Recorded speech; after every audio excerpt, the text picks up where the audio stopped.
Earthquake strikes the Bay Area. What are you going to do? Does anyone know this even occurred? Sadly, it did. According to Wikipedia, 9.5 magnitude was the strongest ever reported on the Richter scale. It hit the city of Valdivia, country of Chile, on May 22nd, 1960. A more recent one, on March 2011, a 9.0 hit the Tohoku region of Japan. Deadliest earthquake on record, strongest ever, reports way back on January 23rd, 1556.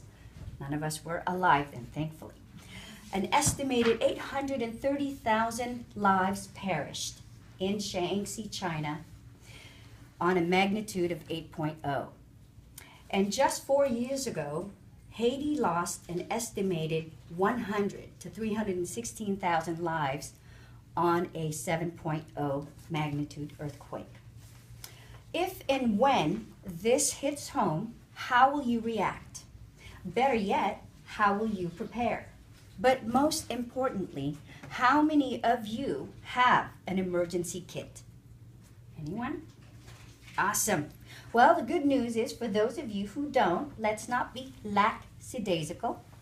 If I said that correctly, you can begin today to create an emergency supply kit and create a family communications plan. It's easy, and best of all, these basic necessities you already have, like food, water, and other supplies, which we'll go over in a few minutes. So let's begin with food.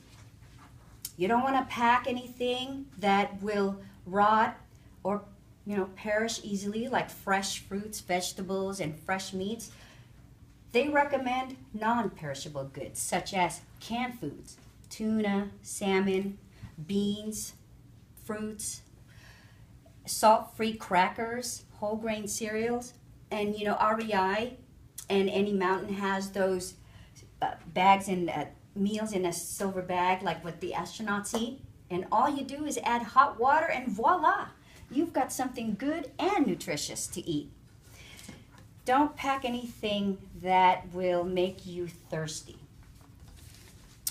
Now, water is an essential element to surviving. You can survive 3, 4, even 5 days without food, but water you cannot.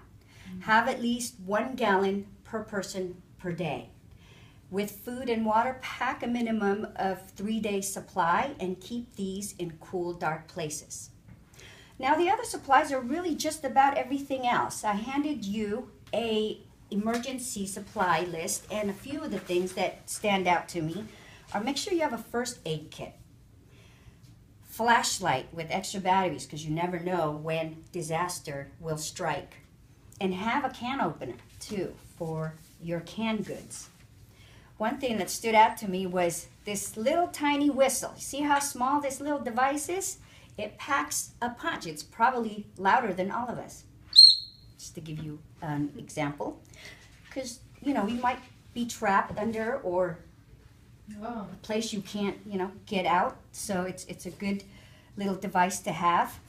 But hang on to this. This could be your starting supply kit list builder. So during an earthquake, what do?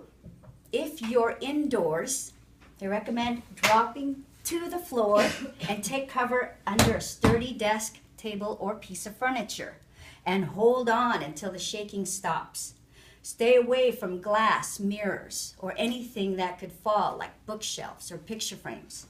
If you're outdoors, stay away from buildings, street lights, or electrical wires.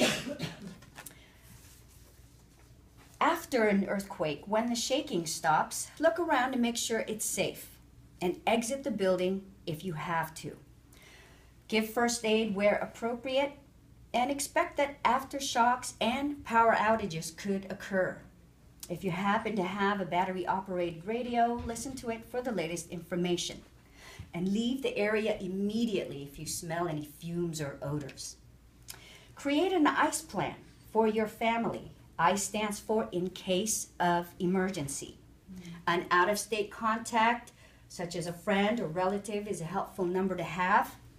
You know, families may not be together when an earthquake happens, so create a plan on how you guys will meet up and how you will contact one another in different situations. Now, these are just a few ideas of what to do in case of an earthquake, but there are many natural disasters out there, and one way you can prepare yourself is by taking a CERT class. How many in here know about CERT? Awesome. CERT stands for Community Emergency Response Team. It's a once-a-week course for a duration of 6 weeks. You'll receive hands-on training on what to do in case of any emergency, from doing triage to bandaging and helping an individual. And best of all, folks, it's free, right? What's better than that? Or if you're a DIY kind of person, do it yourself. Go to www.ready.gov and read up on how to prepare yourself, create a plan, and get involved. Because as the saying goes, it's better to be safe than sorry, isn't it? Mm-hmm.